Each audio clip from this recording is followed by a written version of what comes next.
Hi everyone, welcome back to Lessons in Power. We're your hosts Rahul and Andy. Hello. In today's episode, we'll focus on the effect that federal policies and law enforcement have had on education, including the aspects of funding, curriculum control, and the presence of ICE at universities. So Andy, let's get into it. How has the Trump administration changed education in America over the second term of his presidency? Well, over the nearly 2 years since Trump has taken office, we've seen his goal to shrink federal education programs come to a reality, especially in March of last year when he signed an executive order to abolish the Education Department. We've seen his redistribution of their duties and giving educational jurisdiction back to the states. Overall, we're seeing a privatization of education, which is causing a major rift between advocates and opponents. That is a big change away from the trend we've seen for the past couple of decades. If we look back, both Republican and Democratic administrations have made efforts to increase the influence of the federal government in public schools. We witnessed that in the No Child Left Behind Act, passed by President Bush in 2001, and again in the Every Student Succeeds Act, passed by President Obama in 2015. The current administration is describing federal government involvement in schools as a failed experiment, citing test scores from federal bureaucracy as their reasoning. Well, that sounds pretty reasonable. What's the catch? Transferring all this power back into the hands of the state would create some pretty big legal and constitutional issues. With the withdrawal of federal government regulation, who is going to stop individual states from being extremely discriminatory or change their approach to protecting civil rights at schools? Hmm. You'd think that the judicial branch should be all over this, right? For that, I'd like to introduce Dr. Shan Park, a scholar of judicial science. Thank you for inviting me to speak, Mr. Yao and Mr. Deb. You've already discussed the administration's current education goals, so let's explore the boundary of this debate surrounding the federal court system. As it's not mentioned in the text of the Constitution, education is a power that is reserved to the states under the 10th Amendment. Given that education is a state power under the 10th Amendment, what Supreme Court precedent outlines the limit of a state's ability to finance its schools or regulate their systems?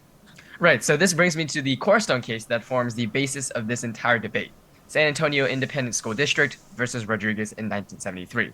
In this case, the Supreme Court reviewed a Texas school funding model based on local property taxes and found in a 5-4 ruling that education is not a fundamental right protected under the U.S. Constitution, and that the Equal Protection Clause of the 14th Amendment does not require equalized school funding. Okay, so Rodriguez established state discretion over school funding models and organizational structures. However, the federal government hasn't completely withdrawn from the classroom, right? Where do courts draw the line when state control intersects with civil rights?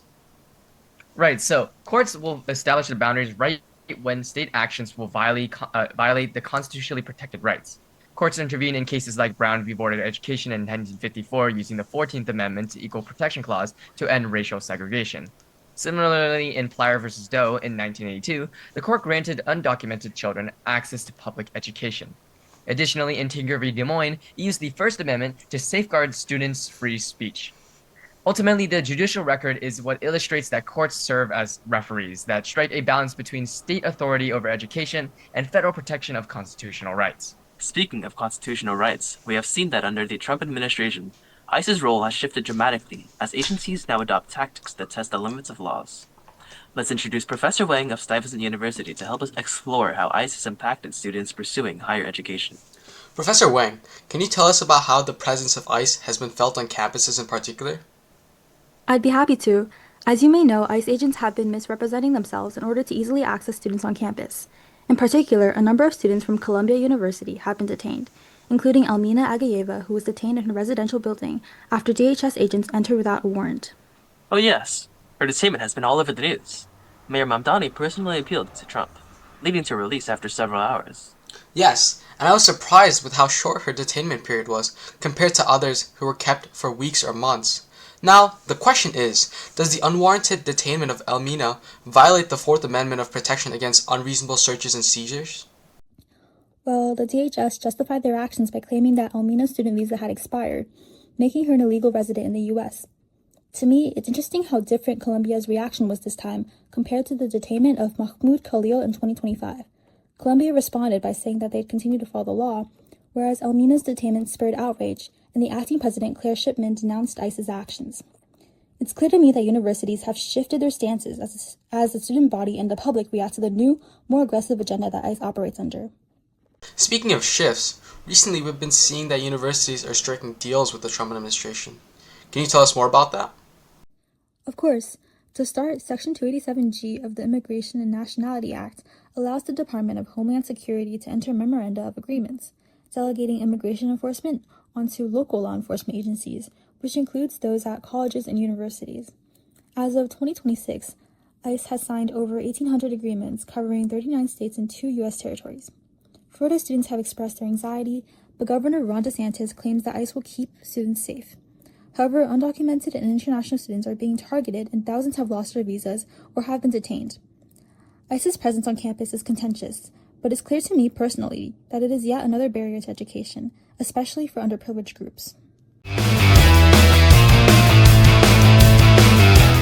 Alright, let's take a quick moment to take a look at how funding cuts under the Trump administration have been affecting our education system.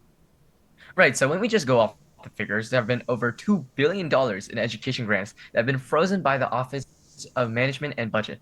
Despite having already been enacted and authorized by Congress, the administration is withholding them through a process known as apportionment. Yes, and if we take a closer look at where the cuts are targeted, we see that the administration wishes to cut grants for schools serving minorities, migrant students, and arts education.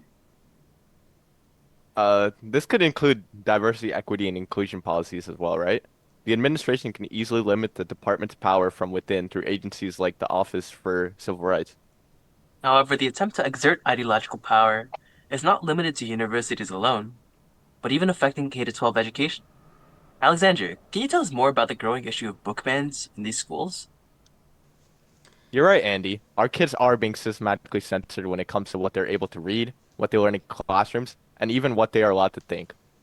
We've seen a rise of book bans to over 7,000 in more than 23 states.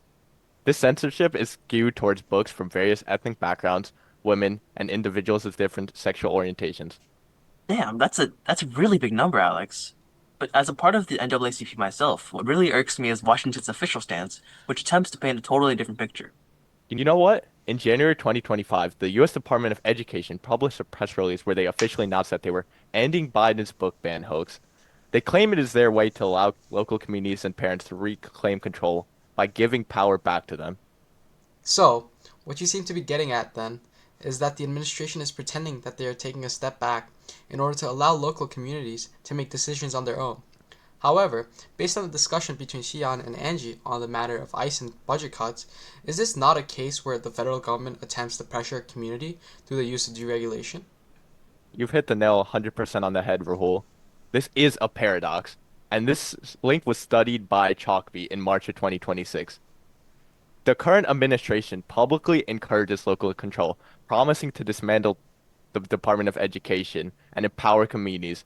But meanwhile, they apply pressure to school districts with diversity, equity, and gender identity programs through the federal executive power, namely through the Office for Civil Rights. This sounds like an instance of the democratic erosion we've been following today. In this context, how can one see the reality for educators and librarians in question? There's been a creation of a climate of fear. These people are afraid of state laws, complaints, or potential loss of funding from federal agencies. So they start censorship before there's actually any complaint or legislation to deal with. Wow, it's amazing how much of an ideological turnaround there's been since Trump's inauguration with the deregulation of education, and yet there's so many conservatives supporting this way of thinking. What is your opinion on where that comes from, Andy? Well, of course, we need to understand where many conservatives come from.